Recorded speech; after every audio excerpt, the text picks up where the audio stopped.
নমস্কার, আমি তুহিন। আজকে আবারও নতুন এক ভিডিও নিয়ে আপনাদের সামনে উপস্থিত হয়েছি।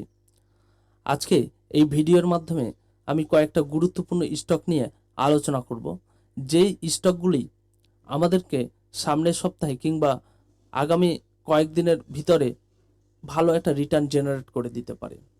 কেননা এই পড়ন্ত মার্কেটে, অর্থাৎ যেখানে প্রত্যেকটা ইন্ডেক্স নিচে, এই মুহূর্তেও সেই স্টকগুলি কিন্তু একটা ভালো পারফর্ম করার চেষ্টা করছে।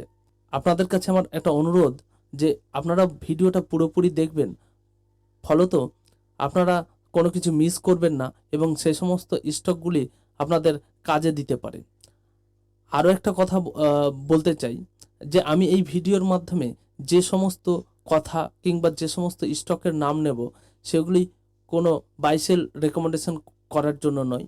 অবশ্যই আমি যা কিছু এই ভিডিওর মাধ্যমে করছি পুরোপুরি লার্নিং পারপাসের জন্য।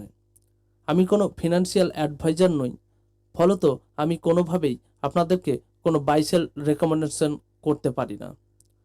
তো ফেরা যাক ভিডিওর মেন স্ট্রিমে। ও হ্যাঁ, আরেকটা কথা, ভিডিওটাকে একটা লাইক করে দেন এবং যারা সাবস্ক্রাইব করেননি একটা সাবস্ক্রাইব করে দেন। আপনারা যে চার্টটা দেখছেন বর্তমানে সেটা হচ্ছে নিফটি ফিফটির চার্ট। তাহলে যদি নিফটি ফিফটির চার্টটা দেখেন তাহলে বুঝতে পারছেন, বা সাধারণ মস্তিষ্কে সাধারণভাবে দেখলেও বুঝতে পারছেন যে নিফটি ফিফটি বর্তমানে কারেকশন মোডে একটা কারেকশন করছে এবং সাপোর্টের জায়গাগুলোতে সাপোর্ট নেওয়ার চেষ্টা করছে। ওই আমি রাউন্ড লেভেলটা ধরে নিচ্ছি 24,000 লেভেল, সেখানে ও সাপোর্ট নিয়ে উপরে যাওয়ার একটা প্রবণতা দেখাচ্ছে, কিন্তু এখনো এই চার্টের মধ্যে তেমন কোনো একটা উপরে যাওয়ার প্রবণতা আমি দেখতে পাচ্ছি না। যাই হোক, তারপরেও কিন্তু আমি যে সমস্ত স্টকগুলোর কথা বলতে চাইছি তার প্রথমেই যে স্টকটাকে আমি নিচ্ছি তার চার্ট কিন্তু এর চাইতে পুরোটাই ডিফারেন্ট। সেই চার্টটা হচ্ছে ডিকসন টেকনোলজি। তো চার্টটা দেখলেই বোঝা যাচ্ছে যে চার্টটাতে এক যেন অন্যরকম ছবি আমরা দেখতে পাচ্ছি, যেখানে পুরো স্টক মার্কেটের প্রত্যেকটা ইন্ডেক্স ডাউন ট্রেন্ড কিংবা কারেকশন মোডে, সেখানে এই ডিকসন টেকনোলজির চার্টটা প্রত্যেকটা জায়গায় হায়ার হাই করে উপরে যাওয়ার প্রবণতা দেখাচ্ছে। কারণ আমরা যদি খুব ভালো করে লক্ষ্য করি তাহলে প্রত্যেকটা লো তার নিউ লো বানাচ্ছে, মানে লোটাকে সে প্রত্যেকটাকে হায়ার হায়ার দিকে শিফট করছে। একবারও যেন সে এই চার্টটা তার বিগত লোকে ব্রেক করছে না, আর যেন খুব সুন্দরভাবে হায়ার হাই করে উপরে যাচ্ছে। এটা তো আমরা খালি চোখে দেখলেও বুঝতে পারছি, বা একটা ছোট বাচ্চাকে দিয়ে দেখালেও বুঝে যাবে যে স্টকটা পুরোপুরিভাবে একটা আপ ট্রেন্ডে রয়েছে। তো ফলত আমি যে ট্রেন্ড লাইনটা টেনেছি সেটা হচ্ছে 15,970 লেভেলটা, কারণ এটা তার এখনকার জন্য হাই এই জায়গাটা। ফলত সেখান থেকে একটা বড় কারেকশন আমরা দেখতে পাচ্ছি, বিশাল বড় কারেকশন একদিনের ক্যান্ডেলেই। আর তারপরে সেই জায়গাতে আবার পৌঁছেছে, এই নয় যে সেখানে সে পৌঁছায়নি, পৌঁছেছে, কিন্তু সেখানে আবার যেন একটা সেলিং আসছে, সেলিং প্রেসার রয়েছে। ফলত আমাদেরকে এটাকে চোখে চোখে রাখতে হবে কখন এই পরিস্থিতিগুলা ঠিক হয়ে সে নিজের এই হাইটাকে ব্রেক করে উপরে যেতে পারছে। অর্থাৎ ট্রেডটা আমরা তখনই নেওয়ার প্ল্যান করতে পারি এই 15,970 লেভেলের উপরে যখন কোনো ক্যান্ডেল ব্রেক করবে, তখন আমাদের কিন্তু এটা একটা ট্রেড করা যেতে পারে। এই চার্টের ক্ষেত্রে আমি আরও একটা কথা বলি, যখন চার্টটা যদি নিচে আসে তখন দেখতে পারেন, আমি এই চার্টে খুব দারুণ ব্যাপার আপনাদের দেখাতে চাইছি, যেটা দেখে সত্যি আপনারা অবাক হয়ে যাবেন। যদি আপনারা দেখেন তাহলে এই চার্টে প্রত্যেকবার 50 ইএমএ কে এতটাই মান্যতা দিচ্ছে, যদি দেখেন তাহলে এই জায়গা থেকে শুরু করুন, এইখানে একটা, এইখানে একটা, এইখানে একটা, আমার এই হলুদ দাগটা হচ্ছে 50 ইএমএ দাগ। ফলত দেখতে পাচ্ছেন যে যবার এই চার্টটা 50 ইএমএ তে টাচ করছে, ঠিক ততবারই সে উপরে যাওয়ার প্রবণতা দেখিয়েছে বা উপরে গিয়েছে, একবারও মিস করেনি।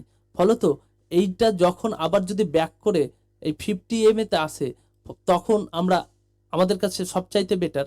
কিন্তু যদি কোনো মতে এই জায়গাটাকে এইখানে কনসলিডেশন করতে করতে করতে করতে একটা ব্রেকআউট দেয়, দেন আমাদের এখানে একটা ট্রেড পাঞ্চ করা যেতে পারে। তাহলে এটা হচ্ছে আমাদের প্রথম চার্ট। এরপরে নেক্সট চার্ট হচ্ছে মাহিন্দ্রা অ্যান্ড মাহিন্দ্রা।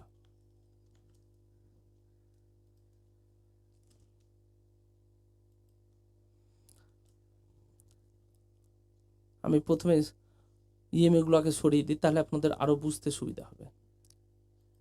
যদি চার্টটা দেখেন মাহিন্দ্রা অ্যান্ড মাহিন্দ্রার, তাহলে মাহিন্দ্রার চার্টটা দেখলে বুঝতে পারছেন যে মাহিন্দ্রা আপ ট্রেন্ডে ছিল, কিন্তু অনেক দিন ধরে কনসলিডেশন মোডে থাকার পর একটা ব্রেকআউট এখানটাই হয়েছিল, কিন্তু সেটা সাস্টেইন করতে পারেনি।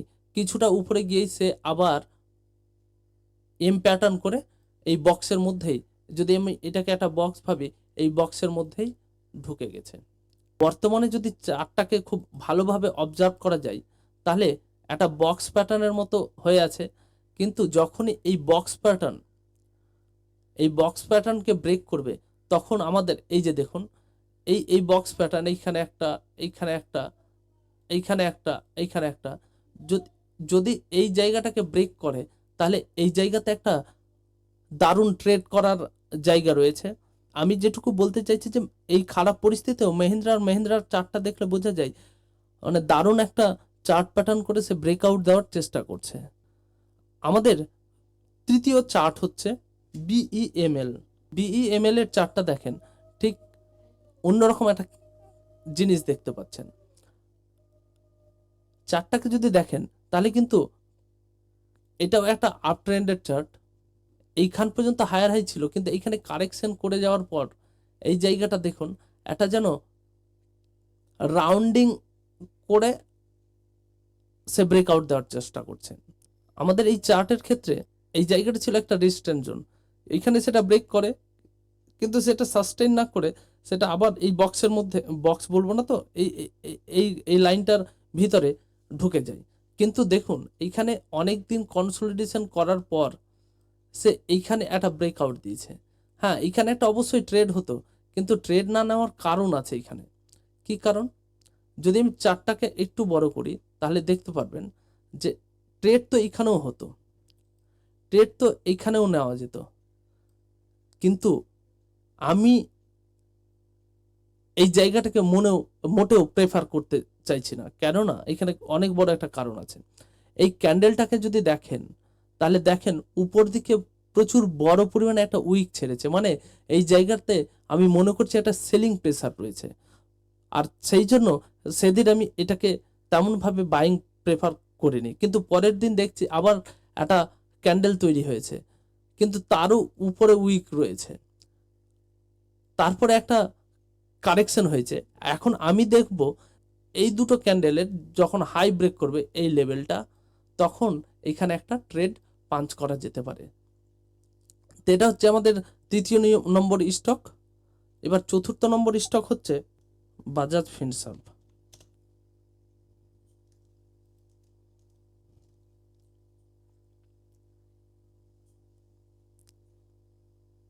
এটাকে ভালো করে বোঝানোর জন্য আমি প্রথমে চলে যাচ্ছি উইকলি টাইম ফ্রেমে, তাহলে বুঝতে সুবিধা হবে।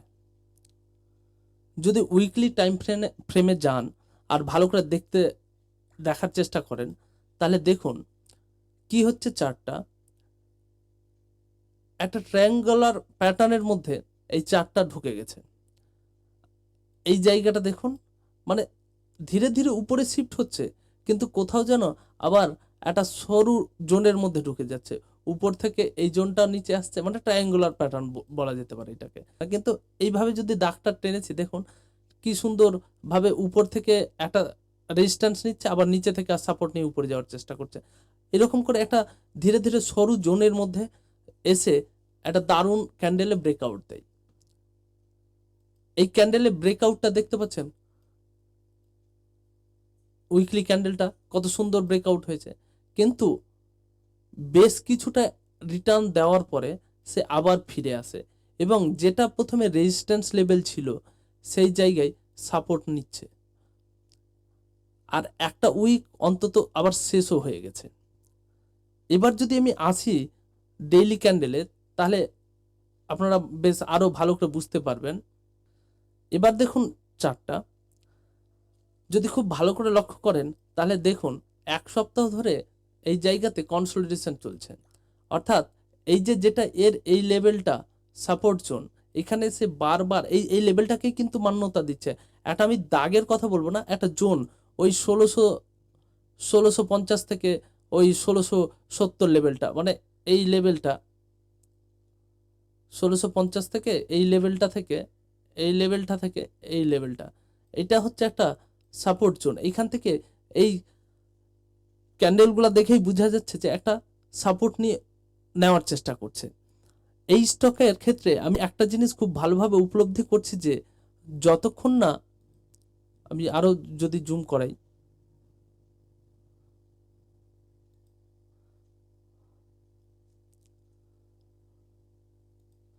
যতক্ষণ না এই 1781 লেভেলটা ব্রেক করছে, যদি আমি একটা বক্স বানাই তাহলে এখানে একটা বক্সও বেনে যাবে।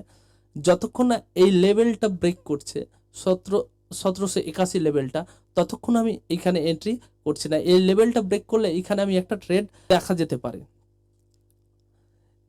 এবার আপনারা তো স্টকগুলো দেখলেন, তো আমার মনে হয় এই স্টকগুলো যদি আপনারা নিজেদের ওয়াচ লিস্টে রাখেন তাহলে এবং ভালো করে যদি দেখেন তাহলে হয়তো লাভবান হতে পারেন।